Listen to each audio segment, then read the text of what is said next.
guyyaa harka fuunee hordoftoota keenya jaalatamoo qophii keenya tibbanaa torban kanaatiin muddama Ikwaatoriyaal Giniitti mudate sababeeffachuun waan qopheessinee isin biraan geenya. Ilmi tokko yoo dhalatu ilma biyyaa haa ta'u jedhamee eebbifama. Haa ta'u malee faallaa kanaan ilmi tokko biyya maqaa nyaatee abaarama. Maarree tibbana taateen fokkisaan ilmi abaaramaa raawwate qe'ee malaabotii miliqee Ikwaatoriyaal Ginii maqaa nyaatee qalbii miidiyaalee addunyaa hate. Chaanala keenya faaraa kan taatan chaanala keenya subscribe gochuun hanga xumura qophii keenyatti turtii keessan waliin qabaadhaan affeerraa keenya yeroo hundumaati.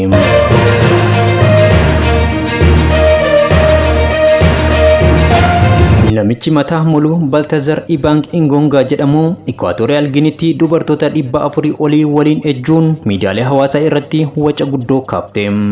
Namichi balaafamaan kun Ikwaatoriyaal Giniitti hanga olaanaa yoo ta'u haadha warraa pirezidaantii biyyattii dabalatee kaabinoota gurguddoo dhibbootaan gowwoomsee jilbibbiin deemsise. Namichi kun daayireektara waliigalaa ejensii qorannoo faayinaansii biyyaalessaa ta'uun itti gaafatamummaa biyyaatti kenname dagatee dubartoota adamsuu filate. Maayirraa malaamaltummaan shakkamuun to'atame raajiin isaa ifomee biyyi raafame. Kanaanis mootummaan Ikwaatoriyaal Ginii rifatee waajjiraalee keessatti kaameeraa diriirsuuf murteesse.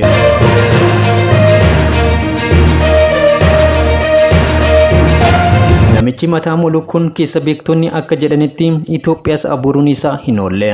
Ammallee abbaan dhiisuu tulluun bakkaan godaanta akkuma jedhamu asittis qe'ee galaafachuun isaa hin hafne.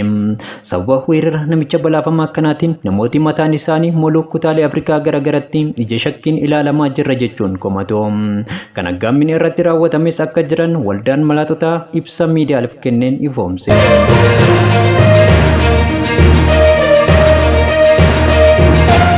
Maarree hordoftoota keenya kanneen kutaalee addunyaa garaagaraa teessanii karaa chaanala keenya Milkoo Entertainmentiin hordofaa jirtan ilmi abaaramaan akkasii ollaa keessan hin qubatin weerarri hamaan akkasii isin hin argatin jechuun qophii keenya golabuuf dirqamna.